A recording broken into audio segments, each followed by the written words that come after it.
نن زه سامسونګ ګيليکسی زد فلپ په باره کې خبره کوم. نه پوهیږم چې څنګه او سامسونګ مارکیټ ته داسې یو موبایل وړاندې کړ چې ډیر خلک یې ورخطا کړ چې آخر دا کار سامسونګ څنګه وکړ. خو زه دا ویلی شم چې سامسونګ نن سبا مارکیټ سره سم خپل ځان کې ډیر تغیرات راوستي. موږ ولیدل چې سامسونګ S20 ډیر په زړه پورې موبایل راغلل د ډیر په زړه پورې خصوصیاتو سره. سامسونګ چې کومه کرو ډسپلی استعمالوله هغه هم بدله کړه، ولې چې هغه کرو ډسپلی موبایل کې به کله مونږه چیټینګ کوو نو کله نه کله به کومه بله بټن هم پریس کېده. نو سامسونګ په دې پوه شو چې اوسې وخت چې په ځان کې تغیرات راولي نو ډیر څه کې بدلون راوست. د هغې جملې نه یو سامسونګ ګيليکسی زد فلپ موبایل دی کوم چې د سامسونګ دوهم فولډینګ ټلیفون دی. د دې نه مخکې به چې کوم چا موبایل اخیستلو خبره کوله نو هغه به اکثره د آیفون موبایل اخیستلو کوشش کاوه کم چې ډیر موډي او کس ډیر مالداره ورسره ښکاري. خو زما په ګمان دا کال چې څوک سامسونګ ګيليکسی زد فلپ موبایل واخلي نو هغه به ډیر مالداره معرفي کیږي. د دې نه مخکې تاسو ته دا پوهېدل پکار دی چې داسې څه دي سامسونګ ګيليکسی زد فلپ کې دننه. نو د دې لپاره به تاسو د ویډیو ما سره تر اخره پورې ګورئ، ولې چې زه به د ویډیو اخر کې د دې موبایل قیمت هم تاسو ته ښایم چې د دې موبایل قیمت څو دی، په افغانستان کې په څو دی او متحد عرب اماراتو کې په څو دی. السلام علیکم، زه یم احمد او تاسو ګورئ سمارټ افغانستان.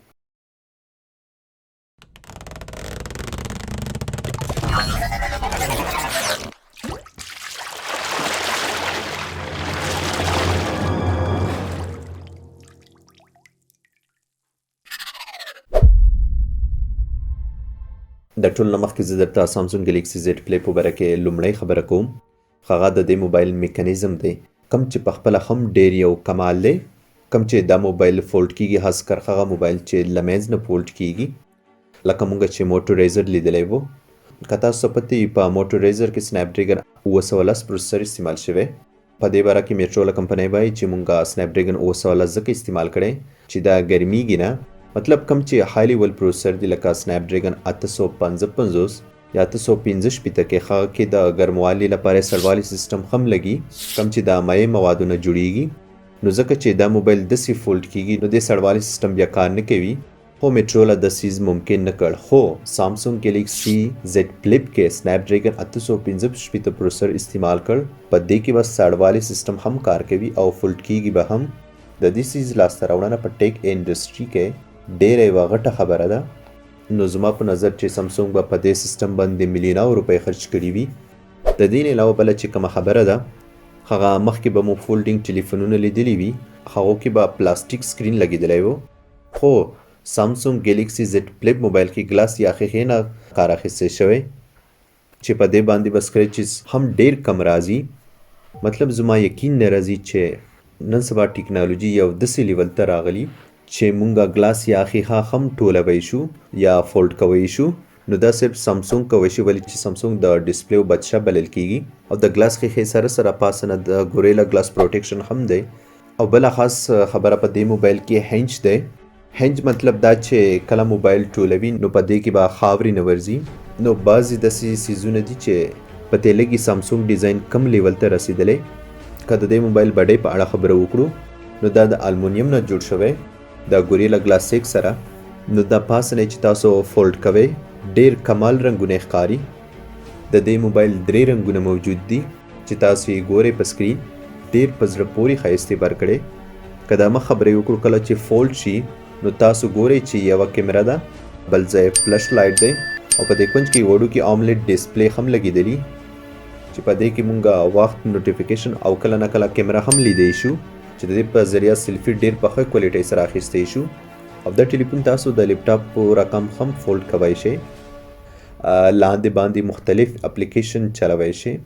کله چې دا موبایل فولډ کوئ نو دلته دا سامسونګ لوګو نښان هم دی. نو د دې موبایل دا وړه وړه څیزونه ماته ډیر خوند راکړ. په دې موبایل کې 8 GB ریم استعمال شوی چې دا ډیټا ذخیره 256 GB ده او بیټرۍ ظرفیت 3300 ملي امپیره دی. که کیمرې وګورو نو په دې کې 2 کیمرې استعمال شوي. مین کیمره 12 میگا پکسله ده، سیکنډ کیمره بیا 12 میگا پکسله الټرا وایډ ده، د سیلفي کیمره 10 میگا پکسله ده او 15 واټه فاست چارجنګ ټیکنالوژي پکې استعمال شوي.